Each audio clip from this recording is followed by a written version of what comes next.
Oh, I love farming.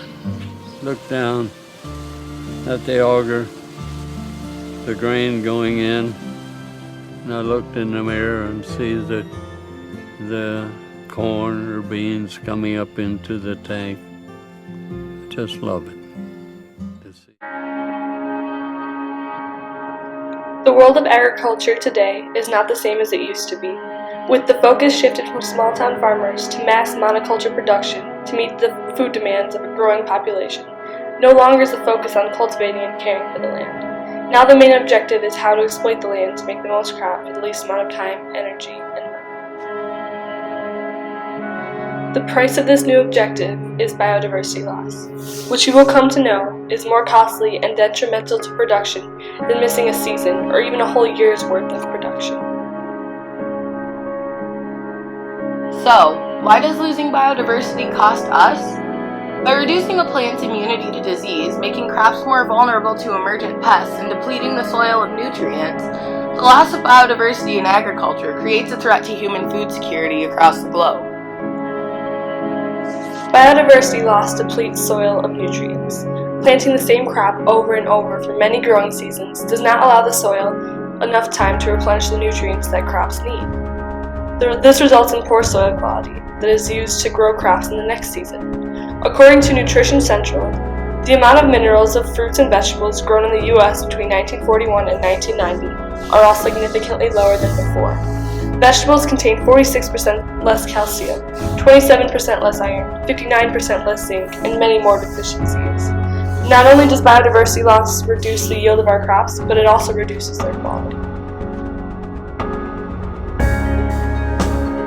Crop rotation allows the soil to be replenished, which is why conserving the biodiversity of agriculture is essential to sustaining a high yield of quality crop.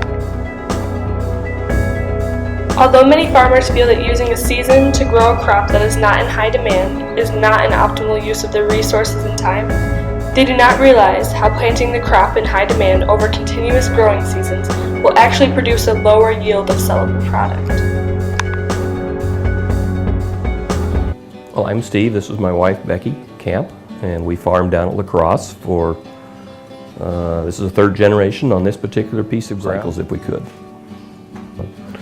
We're in our 12th year now of direct seeding, and we've noticed the soil conditions are improving, our water retention.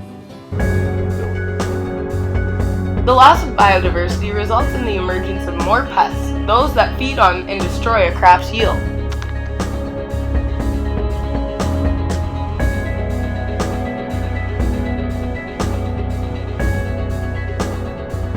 According to Miguel Altieri and Clara Nichols, members of the Department of Environmental Science at the University of California, it is well known that the cultivated plants grown in genetically homogeneous monocultures do not possess the necessary ecological defense mechanisms to tolerate outbreaking pest populations. According to Professor Richard Strange's research on agriculture pathology, it is estimated that 30 to 40% of harvests are lost to plant disease each year throughout the global production chain. So while governments struggle with the issue of feeding their growing population, maybe the solution is not as difficult as they think.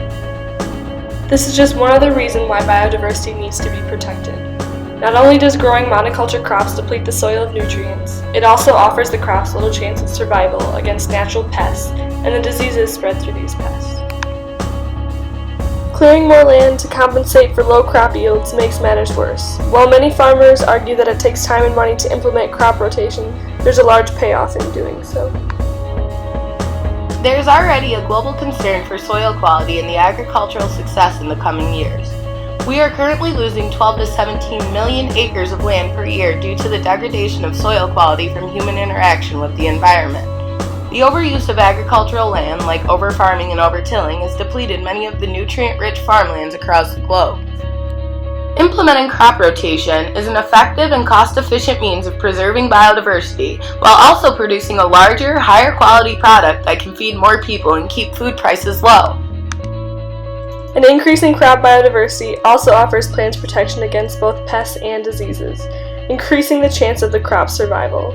It also allows for more nutrient-rich soil to produce the kinds of food that can truly sustain the human population. The protection of our crops can help ensure a balanced and healthy diet for future generations. Without taking action soon, there may be a global food crisis in the near future.